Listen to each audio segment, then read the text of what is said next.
नमो भगवते वासुदेवाय नमः। ओम नमः शिवाय। नमस्कार दोस्तों, आप सभी को मोक्षदा एकादशी व्रत की हार्दिक शुभकामनाएं।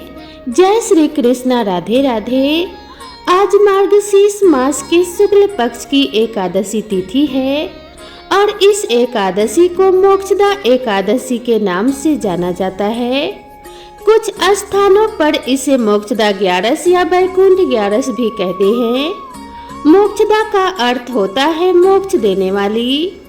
इस एकादशी के दिन ही भगवान श्री कृष्ण जी ने अर्जुन को भगवत गीता का उपदेश दिया था। इसीलिए इस एकादशी को गीता जयंती के रूप में भी मनाया जाता है। जो भी मनुष्य इस एकादशी का व्रत रखता है और इसकी पावन कथा को सुनता है तो वह स्वयं ही मोक्ष को पा जाता है। साथ ही साथ उसके पितृ बंधु और सगे संबंधी सभी लोगों को मोक्ष की प्राप्ति होती है। तो आज मैं आप सभी को सुना रही हूँ मोक्षदा एकादशी की बड़ी ही दुर्लभ और पावन कथा। इन कथाओं को सुनने से मनुष्यों के सभी पाप और संकट कट जाते हैं तथा समस्त मनोकामनाओं की पूर्ति होती है। तो आप सभी लोग बड़ी ही श्रद्धा और प्रसन्नचित मन से इन कथाओं को पूरा अवश्य सुनिएगा। तो आइए भगवान श्री हरि लक्ष्मी नारायण जी के चरणों का ध्यान करते हुए इस कथा को सुनते हैं। अर्जुन ने उत्पन्ना एकादशी की उत्पत्ति, महिमा, महात्म्य आदि सुनकर भगवान श्री कृष्ण से कहा, हे परम पूजनीय भगवान श्री कृष्ण, हे त्रिलोकीनाथ, आप सभी को सुख व मोक्ष देने वाले हैं। मैं आपको बारंबार प्रणाम करता हूँ। हे प्रभु, आप कृपा करने वाले हैं, मेरी एक जिज्ञासा को शांत कीजिए। अर्जुन की बातें सुनने के बाद भगवान श्री कृष्ण ने कहा कि हे अर्जुन, जो कुछ भी जानना चाहते हो निर्भय होकर कहो, मैं अवश्य ही तुम्हारी जिज्ञासा को शांत करूंगा। अर्जुन बोले कि हे प्रभु, यह जो आपने मार्गशीर्ष माह के कृष्ण पक्ष की एकादशी के विषय में बताया है, उससे मुझे बड़ी ही शांति प्राप्त हुई है। अब कृपा करके मार्गशीर्ष माह के शुक्ल पक्ष में जो एकादशी पड़ती है उसके विषय में भी बताने की कृपा करें। उसका नाम क्या है, उस दिन कौन से देवता की पूजा की जाती है और उसकी पूजन विधि क्या है, उसका व्रत करने से मनुष्य को क्या फल मिलता है। हे मधुसूदन, मेरे इन प्रश्नों का विस्तार सहित उत्तर देकर मेरी जिज्ञासा को दूर कीजिए, आपकी बड़ी ही कृपा होगी। अर्जुन की जिज्ञासा सुनकर श्री कृष्ण बोले कि हे अर्जुन, तुमने बहुत ही श्रेष्ठ प्रश्न किया है, इसीलिए तुम्हारा यह संसार में फैलेगा। मार्गशीर्ष माह के शुक्ल पक्ष की एकादशी अनेक पापों को नष्ट करने वाली है। संसार में इसे मोक्षदा एकादशी के नाम से जाना जाता है। इस एकादशी के दिन श्री दामोदर भगवान का धूप, दीप, नैवेद्य आदि से भक्ति पूर्वक पूजन करना चाहिए। हे कुंती पुत्र, इस एकादशी व्रत के पुण्य के प्रभाव से नरक में गए हुए माता पिता पितरादि को स्वर्ग की प्राप्ति होती है।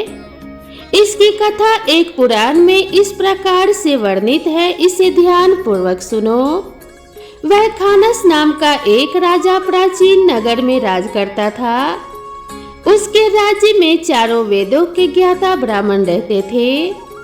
राजा अपनी प्रजा का पुत्रवत पालन किया करता था। एक रात्रि को स्वप्न में राजा ने अपने पिता को नरक की यातनाएं भोगते देखा। इस प्रकार का स्वप्न देखकर राजा बड़ा ही व्याकुल हुआ। वह बेचैनी से सुबह होने की प्रतीक्षा करने लगा। सुबह होते ही उसने ब्राह्मणों को बुलाकर उनके समक्ष अपने स्वप्न की बात बताई। राजा ने कहा कि हे ब्राह्मणों, रात्रि को स्वप्न में मैंने अपने पिता को नरक की यातनाएं भोगते देखी। उन्होंने मुझसे कहा है कि हे पुत्र, मैं घोर नरक भोग रहा हूँ। मेरी यहाँ से मुक्ति कराओ। जब से मैंने उनके यह वचन सुने हैं तब से मुझे चैन नहीं है।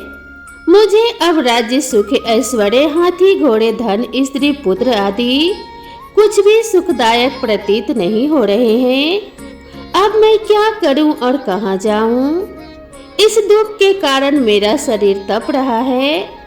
आप लोग मुझे किसी प्रकार का तप, दान, व्रत आदि बताएं जिससे मेरे पिता को मुक्ति प्राप्त हो। यदि मैंने अपने पिता को नरक की यातनाओं से मुक्त कराने के प्रयास नहीं किए तो मेरा जीवन निरर्थक है। जिसके पिता नरक की यातनाएं भोग रहे हो उस पुत्र को इस धरती पर सुख भोगने का कोई अधिकार नहीं है। हे ब्राह्मण देव, मुझे शीघ्र ही इसका कोई उपाय बताने की कृपा करें। राजा के आंतरिक दुख की पीड़ा को सुनकर ब्राह्मणों ने आपस में विचार विमर्श किया। फिर एक मत होकर बोले, राजन, वर्तमान, भूत और भविष्य के ज्ञाता पर्वत नाम के एक मुनि हैं। वे यहाँ से अधिक दूर नहीं हैं। आप अपनी यह व्यथा उनसे जाकर कहें, वे अवश्य ही इसका कोई सरल उपाय आपको बता देंगे। ब्राह्मणों की बात मानकर राजा मुनि के आश्रम पड़ गए। आश्रम में अनेक शांतचित्त योगी और मुनि तपस्या कर रहे थे। चारों वेदों के ज्ञाता पर्वत मुनि दूसरे ब्रह्मा के समान बैठे जान पड़ रहे थे। राजा ने उन्हें दंडवत प्रणाम किया तथा अपना परिचय दिया। पर्वत मुनि ने राजा से कुशल क्षेम पूछा। तब राजा ने बताया कि हे मुनिवर, आपकी कृपा से मेरे राज्य में सब कुशल है, किंतु मेरे समक्ष अकस्मात ही एक ऐसी समस्या आ खड़ी हुई है जिससे मेरा हृदय बड़ा ही अशांत हो रहा है। फिर राजा ने मुनि को व्यथित हृदय से रात में देखे गए स्वप्न की पूरी बात बताई और फिर दुखी स्वर में बोला कि हे महर्षि, अब आप कृपा कर मेरा मार्गदर्शन करें कि ऐसे में मुझे क्या करना चाहिए। कैसे मैं अपने पिता को नरक की यातनाओं से मुक्ति दिलाऊं? राजा की बात पर्वत मुनि ने गंभीरता पूर्वक सुनी। फिर नेत्र बंद कर भूत और भविष्य पर विचार करने लगे। कुछ देर गंभीरता पूर्वक चिंतन करने के बाद उन्होंने कहा, राजन, मैंने अपने योग बल के द्वारा तुम्हारे पिता के सभी कुकर्मों का ज्ञान प्राप्त कर लिया है। उन्होंने पूर्व जन्म में अपनी पत्नियों में भेदभाव किया था। अपनी बड़ी रानी के कहने में आकर उन्होंने अपनी दूसरी पत्नी को ऋतुदान मांगने पर नहीं दिया था। उसी पाप कर्म के फल से तुम्हारे पिता नरक में गए हैं, अर्थात उन्हें नरक की प्राप्ति हुई है। यह जानकर वैखानस ने याचना भरे स्वर में कहा कि हे ऋषिवर, मेरे पिता के उद्धार का आप कोई उपाय बताने की कृपा करें। किस प्रकार से वे इस पाप से मुक्त होंगे? इस पर पर्वत मुनि बोले कि हे राजन, मार्गशीर्ष मास के शुक्ल पक्ष में जो एकादशी होती है उसे मोक्षदा एकादशी कहते हैं। यह मोक्ष प्रदान करने वाली एकादशी है।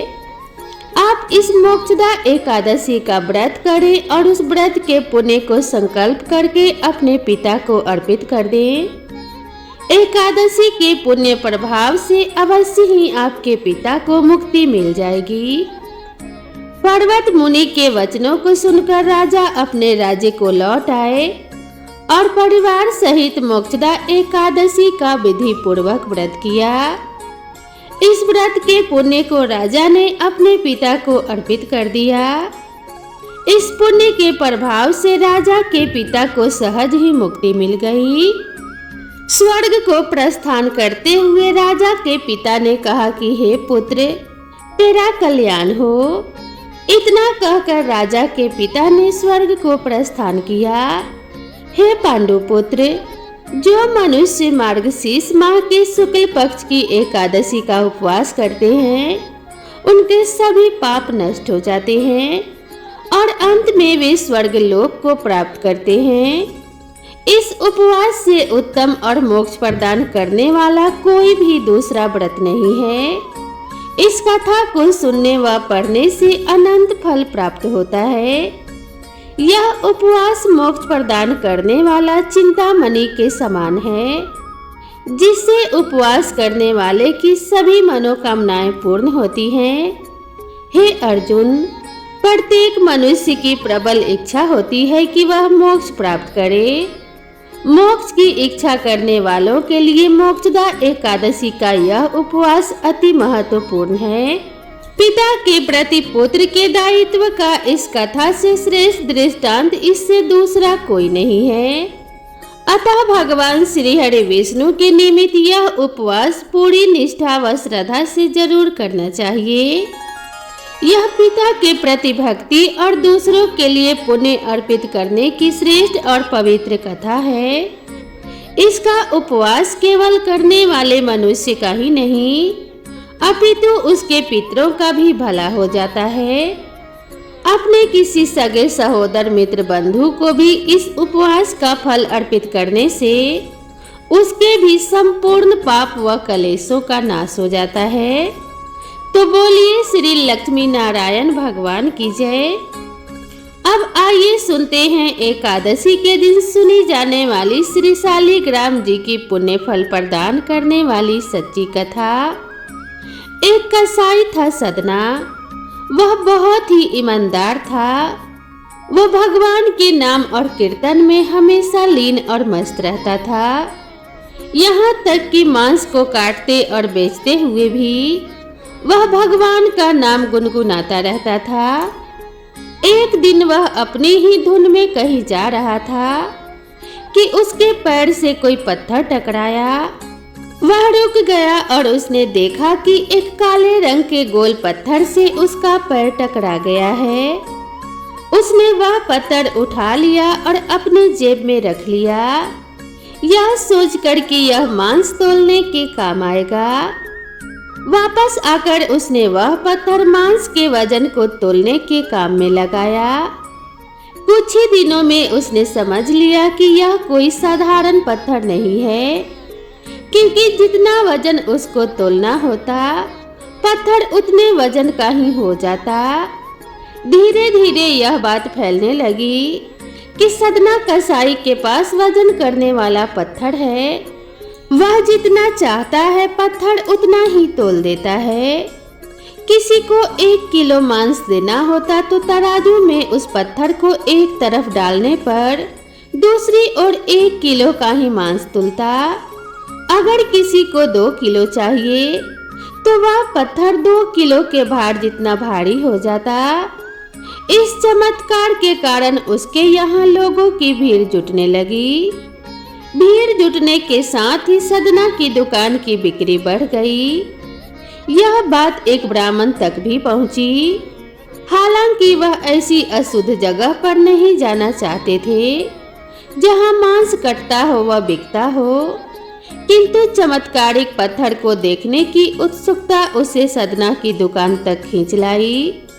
दूर से खड़ा वह सदना कसाई को मांस तोलते देखने लगा।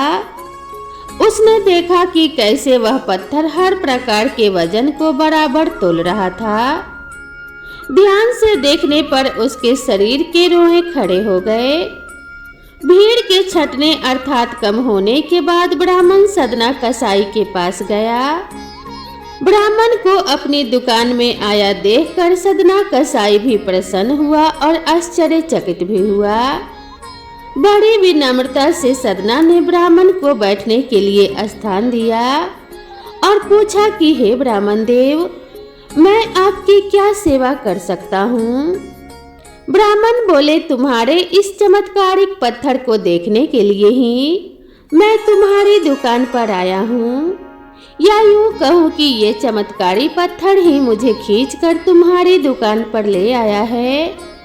बातों ही बातों में उन्होंने सदना कसाई को बताया कि जिसे पत्थर समझकर के तुम मांस तोल रहे हो, वास्तव में वो शालिग्राम भगवान है, जो कि भगवान विष्णु का ही स्वरूप होता है।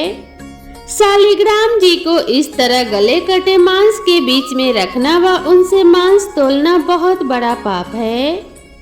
सदना बड़ी ही सरल प्रवृत्ति का भक्त था। ब्राह्मण की बात सुनकर उसे लगा कि अनजाने में मैं तो बहुत बड़ा पाप कर रहा हूँ। अनुनय विनय करके सदना ने वह शालिग्राम उन ब्राह्मण देव को दे दिया और कहा कि आप तो ब्राह्मण हैं, इसीलिए आप ही इनकी सेवा परिचर्या करके इन्हें प्रसन्न करें। मेरे योग्य कुछ सेवा हो तो मुझे अवश्य बताएं। ब्राह्मण देव शालिग्राम शिला को बहुत सम्मान से अपने घर ले आए। घर आकर उन्होंने श्री शालिग्राम को स्नान करवाया, पंचामृत से अभिषेक किया व पूजा अर्चना आरंभ कर दी। कुछ ही दिन बीते थे कि उन ब्राह्मण के स्वप्न में श्री शालिग्राम जी आए और कहने लगे कि हे ब्राह्मण, मैं तुम्हारी सेवाओं से प्रसन्न हूँ, किंतु तुम मुझे उसी कसाई के पास छोड़ आओ। स्वप्न में ही ब्राह्मण ने कारण पूछा तो उत्तर मिला कि तुम मेरी अर्चना पूजा करते हो तो मुझे बहुत अच्छा लगता है, परंतु जो भक्त मेरे नाम का गुणगान और कीर्तन करते रहते हैं उनको मैं अपने आप को भी बेच देता हूँ। सदना तुम्हारी तरह मेरी सेवा नहीं करता है, परंतु वो हर समय मेरा नाम गुनगुनाता रहता है, जो कि मुझे बहुत ही अच्छा लगता है, इसीलिए तो मैं उसके पास गया था। ब्राह्मण अगले ही दिन सदना कसाई के पास गए और उनको प्रणाम करके सारी बात बताई। तत्पश्चात श्री शालिग्राम जी को उन्हें सौंप दिया। ब्राह्मण की बात सुनकर सदना कसाई की आंखों में आंसू आ गए। मन ही मन उन्होंने मांस बेचने और खरीदने के कार्य को तिलांजलि देने की सोची और निश्चय किया कि यदि मेरे ठाकुर को कीर्तन पसंद है तो मैं अधिक से अधिक समय नाम का कीर्तन ही करूंगा। तो बोलिए श्री शालिग्राम भगवान की जय। अब आइए श्रवण करते हैं 11 माता की पावन कथा। इस कथा के बिना एकादशी का व्रत अधूरा माना जाता है। एक बार की बात है, एक राज्य में एक राजा रहा करता था। राजा बहुत ही बुद्धिमान और बलशाली था। वह सदैव अपनी प्रजा का बहुत ही अच्छे से ध्यान रखता था। प्रजा भी अपने राजा को बहुत पसंद करती थी। राजा की 2 बेटियां थी। राजा अपनी दोनों बेटियों से बहुत ही प्रेम किया करते थे। राजा की दोनों बेटियां बहुत ही सुंदर थी, लेकिन राजा की छोटी बेटी देखने में बहुत ही सुंदर और धार्मिक प्रवृत्ति की थी। वह 12 महीने 11 माता की पूजा और व्रत किया करती थी। सभी लोग राजा की छोटी बेटी से बहुत प्रेम करते थे और उसकी खूब प्रशंसा किया करते थे, क्योंकि वह बोलने में भी बहुत ही अच्छी थी। राजा भी अपनी छोटी बेटी को बड़ी बेटी से कुछ ज्यादा ही प्रेम करता था, जिस कारण राजा की बड़ी बेटी को अपनी छोटी बहन से नफरत होने लगी। समय के साथ राजा की दोनों बेटियां बड़ी हो गई। तब एक पड़ोस के राज्य में रहने वाला राजकुमार राजा की बड़ी बेटी के लिए रिश्ता लेकर आया, लेकिन जैसे ही उस राजकुमार की नजर राजा की छोटी बेटी पर पड़ी तो वह राजकुमार छोटी बेटी पर मोहित हो गया और उसी से विवाह करने की सोचने लगा। उस राजकुमार ने राजा की बड़ी बेटी के साथ विवाह करने से मना कर दिया और राजा से कहा कि आप बुरा ना मानो तो मैं आपकी छोटी बेटी से विवाह करना चाहता हूँ। जब यह बात राजा की बड़ी बेटी को पता चली तो वह अपनी छोटी बहन से और भी ज्यादा नफरत करने लगी। राजा की बड़ी बेटी ने अपनी छोटी बहन को अपना सबसे बड़ा दुश्मन मान लिया और अपनी छोटी बहन से बदला लेने का निर्णय कर लेती है, जिसके चलते उसने सोचा कि छोटी बहन को जान से मार देती हूँ। एक दिन राजा की बड़ी बेटी ने लड्डू में जहर मिलाकर अपनी छोटी बहन को दे दिया। छोटी बहन ने वो लड्डू खा लिए, लेकिन लड्डू खाने के बाद भी छोटी बहन को कुछ भी नहीं हुआ। बड़ी बहन यह देखकर बहुत ही आश्चर्यचकित हुई, लेकिन बड़ी बहन ने हार नहीं मानी।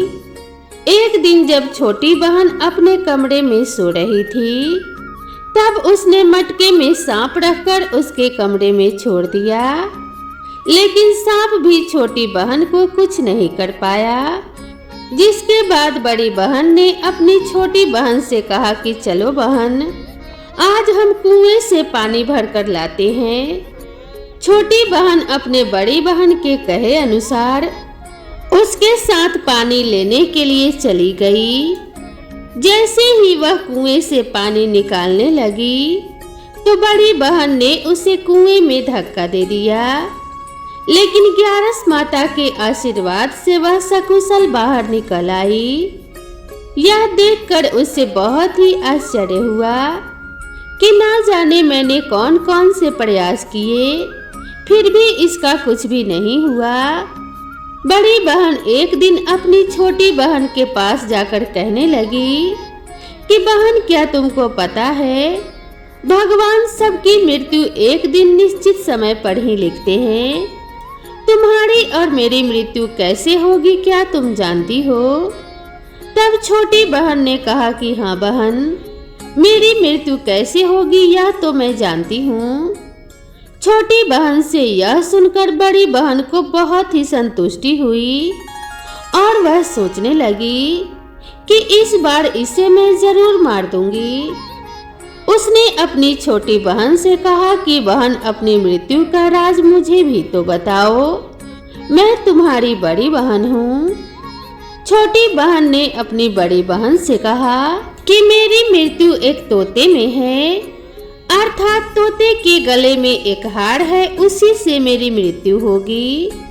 जब कोई उस तोते को मारकर वह हार अपने गले में पहन लेगा, तो मैं मूर्छित हो जाऊंगी, और जैसे ही उस हार को अपने गले से उतार देगा, तो मैं वापस जीवित हो जाऊंगी। अपनी छोटी बहन की मृत्यु का राज जानकर बड़ी बहन बहुत ही खुश हुई और उसने अपनी छोटी बहन को मारने के लिए उस पालतू तोते को ढूंढना शुरू कर दिया। लेकिन छोटी बहन को इस बात का पता नहीं था कि वह मेरी जान लेना चाहती है। वह अपने पिताजी के पास गई और अपने पिताजी से कहा कि पिताजी, अगर मेरी मृत्यु हो जाए तो मुझे जलाना मत, बल्कि आप मुझे पुरानी वाली जो हवेली है उसमें एक पलंग पर लिटाकर छोड़ देना। अपनी छोटी बेटी के मुंह से यह बात सुनकर राजा को बहुत ही बुरा लगा। उसने अपने बेटी से पूछा कि बेटी, तुम ऐसी बातें क्यों कर रही हो? 2-4 दिन में तेरी शादी होने वाली है।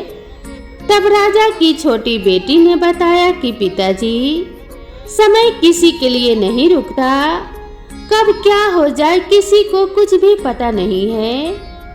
फिर राजा ने अपनी छोटी बेटी से कहा कि तुम्हारा ऐसा बोलना मुझे बिल्कुल भी अच्छा नहीं लगता। लेकिन छोटी बेटी ने अपने पिताजी को ऐसा करने पर मजबूर कर दिया और वचन ले लिया कि मरने के बाद जलाना नहीं है। राजा ने भी अपने छोटी बेटी की बात मान ली और 2-3 दिन बाद शादी का समय आया। पूरे घर में शादी का माहौल था और गाजे बाजे के साथ बारात आई। राजकुमार बारात लेकर राजा के घर आया। राजकुमार और राजा की छोटी बेटी का विवाह शुरू हो गया। जैसे ही राजा की छोटी बेटी राजकुमार के साथ अपने फेरे लेना शुरू करती है, तो उसी समय उसकी बड़ी बहन अपनी छोटी बहन के कमरे में जाकर उसके तोते को पकड़ लेती है और उसे जान से मार देती है, और तोते के गले में जो हार था उसे अपने गले में धारण कर लेती है।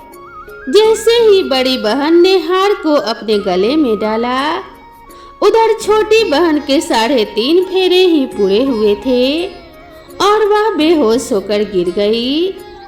इसके बाद राजा ने बड़े बड़े हकीम को बुलाया, अपनी छोटी बेटी का इलाज करने को कहा। राजा ने कहा, कोई मेरी बेटी का इलाज कर दो, मुंह मांगा इनाम दिया जाएगा। राजा की बात सुनकर वैद्य ने जब छोटी बेटी को देखा तो राजा को बताया कि आपकी छोटी बेटी ना तो जीवित है और ना ही मरी हुई है। मैं तो मेरे जीवन में ऐसा पहली बार ही देख रहा हूँ। राजा ने वैद्य और हकीम को कह दिया कि यह बात बाहर किसी को मत बताना। अगर तुमने यह बात और किसी को बताई तो हम तुम्हें फांसी की सजा दे देंगे। राजा ने अपनी छोटी बेटी को पुराने महल में ले जाकर एक पलंग पर लिटा दिया और वहां पर कुछ सैनिकों को तैनात कर दिया और स्वयं महल में आ गया। राजा की बड़ी बेटी अपने पिताजी के पास गई और कहने लगी, पिताजी, अगर यह शादी संपन्न नहीं हुई है तो आपकी इज्जत का क्या होगा? अगर आप कहो तो मैं आपकी इज्जत बचाने के लिए राजकुमार से शादी करने के लिए तैयार हूँ। राजा ने अपने बड़ी बेटी की बात मानकर छोटी बेटी के कपड़े बड़ी बेटी को पहनने को दे दिए और मंडप पर भेज दिया। लेकिन राजकुमार यह जान गया था कि यह राजा की छोटी बेटी नहीं है। उसने शादी करने से मना कर दिया। लेकिन वहां पर आए सारे लोगों ने राजकुमार को शादी करने के लिए विवश कर दिया और राजा की बड़ी बेटी से उस राजकुमार की शादी करवा दी। बचे हुए 3.5 फेरे बड़ी बेटी के साथ दिलवा दिए गए। उसके बाद राजकुमार राजा की बड़ी बेटी को अपने महल ले गया। राजकुमार राजा की बड़ी बेटी से ना तो बात करता था और ना ही उसे पसंद करता था और ना ही उसके कमरे में जाता था। राजकुमार ने यह फैसला ले लिया कि मैं राजा की छोटी बेटी को ढूंढ कर ही रहूंगा। वह रात दिन उसे ढूंढता हुआ इधर उधर घूमने लगा। एक दिन राजकुमार अपने घोड़े पर सवार होकर राजा के पुराने महल के पास पहुंच गया, जहां पर उसने कुछ सैनिकों को तैनात देखा। महल के पास पहुंचकर राजकुमार ने जब महल को ध्यान से देखा तो वह समझ गया कि यह मेरे ससुर का पुराना महल है। तब राजकुमार ने सैनिकों से पूछा कि तुम लोग यहाँ पर क्या कर रहे हो और इस महल के अंदर उस पलंग पर कौन लेटा है? तो सैनिकों ने बताया कि यहाँ पर राजा की छोटी बेटी लेटी है। यह सुनकर राजकुमार बहुत ही खुश हो गया और तुरंत उससे मिलने के लिए अंदर चला गया। लेकिन अंदर जाकर देखा तो राजकुमारी बिल्कुल बेहोश थी। राजकुमार उसकी सेवा करने लगा। जैसे ही रात हुई, राजा की छोटी बेटी उठकर बैठ गई। राजकुमार यह देखकर बहुत खुश हुआ और उससे पूछने लगा कि तुम यहाँ पर क्या कर रही हो? ऐसे बीच फेरों से गायब होकर यहाँ पर क्यों चली आई? तुम मेरे साथ चलो। राजा की छोटी बेटी ने राजकुमार को सारी बात बता दी। बताया कि मेरी जान एक तोते में बसी थी और यह बात मैंने अपनी बड़ी बहन को बता दी थी। मुझे पता है कि उसी ने मुझे मारने का प्रयास किया है। उसके पास एक हार है जिसको वह सुबह पहन लेती है और रात को उतार कर रख देती है। जब तक वह हार को पहने रखती है तब तक मैं मूर्छित रहती हूँ और जैसे ही वह हार को उतार कर रख देती है तो मैं वापस से जीवित हो जाती हूँ। और जब तक मेरी बड़ी बहन के पास वह हार है तब तक मैं ऐसे ही जीवित और मूर्छित होती रहूंगी। अगर मेरी बड़ी बहन के पास जो हार है वह मेरे हाथ में आ जाए तो मैं हमेशा के लिए जीवित हो जाऊंगी। राजकुमार यह बात सुनकर राजा की छोटी बेटी के पास रहने का निर्णय लेता है और बचे हुए फेरे लेकर अपने विवाह को भी पूरा कर लेता है और वहीं पर रहने लगता है। ऐसे करते करते काफी समय बीत गया। राजा की छोटी बेटी गर्भवती हो गई। एक दिन राजकुमार को किसी काम से बाहर जाना पड़ा तो पीछे से राजा की छोटी बेटी के पेट में बहुत जोरों से दर्द होने लगा। उसने उस समय ग्यारस माता का आवाहन किया, जिसके बाद ग्यारस माता वहां पर प्रकट हुई और उन्होंने उसके दर्द को दूर किया। एक सुंदर पुत्र को उसने जन्म दिया। जब आधी रात को राजकुमार बाहर आया तो उसने ग्यारस माता को देखा तो वह बहुत ही आश्चर्यचकित हुआ। उसने तुरंत माता को प्रणाम किया। ग्यारस माता ने राजकुमार से कहा, जब तुम्हारा बेटा 5 वर्ष का हो जाए तो तुम अपनी पत्नी का हार लाकर इसके गले में डाल देना, जिससे यह हमेशा के लिए जीवित हो जाएगी। समय के चलते राजकुमार का बेटा 5 साल का हो गया। एक दिन राजकुमार को फिर किसी काम से बाहर जाना पड़ा।